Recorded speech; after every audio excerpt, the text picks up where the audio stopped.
Ladies and gentlemen, welcome back to Gaming with me, Tony Mo, and we're gonna wrap up our Battlefield beta coverage today. The BF1 beta is actually gonna be ending tomorrow. It'll be the last day, so make sure you get in your matches of Conquest and Rush before the beta finally wraps up. I'm still gonna be planning on covering Battlefield in the future, but the next time that we heavily cover Battlefield will be when BF1 releases in late October. Now, over the course of the last week and a half, we've talked a lot about the BF1 beta. We've even talked about Battlefield 4 and Battlefield 3. We've compared those two games to Battlefield 1. But there's one game that we haven't talked about, and I feel that it's time to pay my respects to said game. That game, of course, being Battlefield Hardline.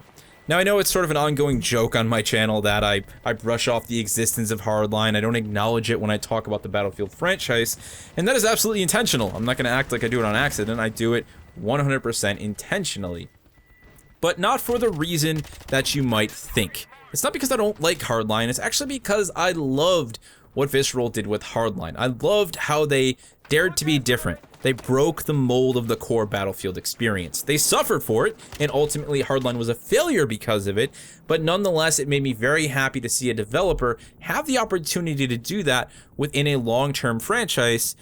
Number one, because I thought Hardline was wicked cool. It was cops and robbers in a large Battlefield scale environment, and I thought that was absolutely badass. But number two, to see what would happen when a developer did have the opportunity to do that. Unfortunately, failure was the result, and I think there's a lot of different reasons for that. So that's what we're going to talk about today. We're going to talk about Battlefield Hardline, my thoughts on it, and really why I believe the game just wasn't able to stick around long term.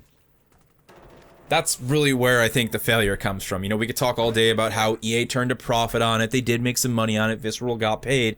But the reality is, Hardline didn't fall in line for the franchise's timeline. It wasn't the next Battlefield that everyone played until Battlefront or until Battlefield 1. It was meant to be the game that followed up after Battlefield 4. And that just never was the case. You know, people played it, but are we playing it right now? No. Were people playing it even 6 or 7 months after launch? Not really. It has a very small community on the Xbox One and PlayStation 4, and an almost microscopic community on the PC. It really does not have a player base anymore.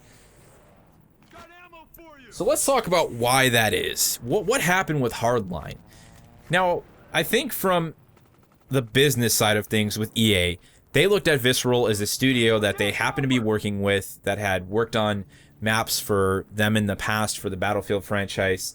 They looked at the blank spot in their yearly calendar, and they recognized that DICE wasn't going to be done with Battlefront for another year, and Battlefield 1 wasn't going to be out for, you know, another year as well. Like, what can we do? We need something to fill the gap. Our fans expect something.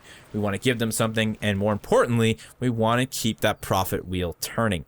So they went to Visceral and they asked them to make a Battlefield game. Now, I don't know what the hell happened with all of that, how they ended up coming about with the idea to make more of a spin-off than a straight-up sequel to Battlefield 4, but Visceral would come out with Battlefield Hardline.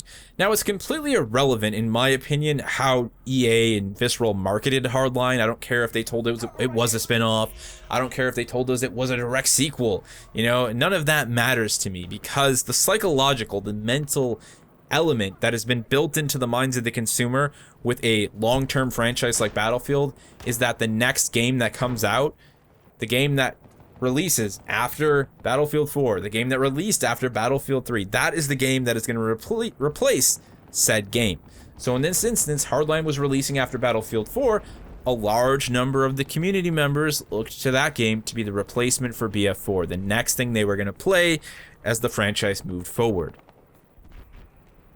Now, that perception, that state of mind, I think was one of the biggest detriments to Hardline's success, because that meant that there was this massive audience, this core Battlefield audience that had become really infatuated with what DICE had done with Battlefield 3 and slightly modified and continued in Battlefield 4. So when they sat down and played Hardline, and they experienced something entirely different with just a hint of the core Battlefield gunplay experience, they weren't happy. A lot of people didn't really like Hardline. They weren't happy that they were playing something that didn't really feel like Battlefield. And I think one of the really, you know, sort of big examples of that. The first time when I really recognized that people were pissed was when people were playing the beta. They were playing Hotwire, which is the car chase mode in Hardline, which, by the way, I absolutely love. It's so freaking fun and so freaking cool to this day. I really wish I could have had the opportunity to play it, but there's no servers on the PC.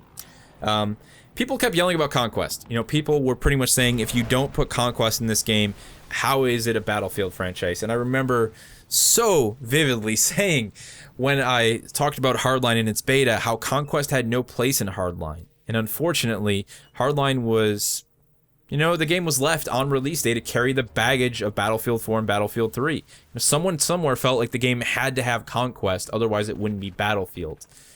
The reality is Hardline was never really a Battlefield game in the first place. What needed to happen for Hardline, in my opinion, this was the one thing that I did not like about the game when I finally played it at launch and I spoke about it, was that it really needed to embrace what it was, and it needed to further detach itself from the expectations set by Battlefield 4 and Battlefield 3. The game had already broke the mold. It had dared to be different. It was obvious that this was not your typical Battlefield experience, yet it was forced to carry the weight of Conquest, which made no sense within the Hardline experience.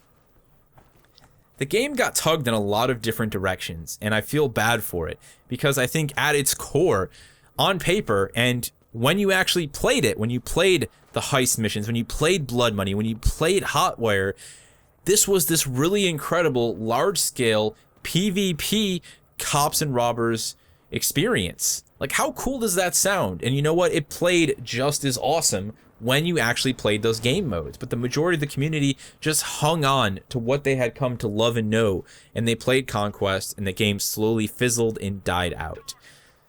Had Hardline been able to stand on its own, had it been a completely separate experience that had no connections to the Battlefield franchise, and had it been able to fully embrace that cops and robbers theme, you know, remove the attack choppers and, you know, get a more grounded focus on cops and robbers, I think it could have been an exceptional experience. One that could have stood on its own 2 feet, that could have been its own game, and that potentially people would still be playing today.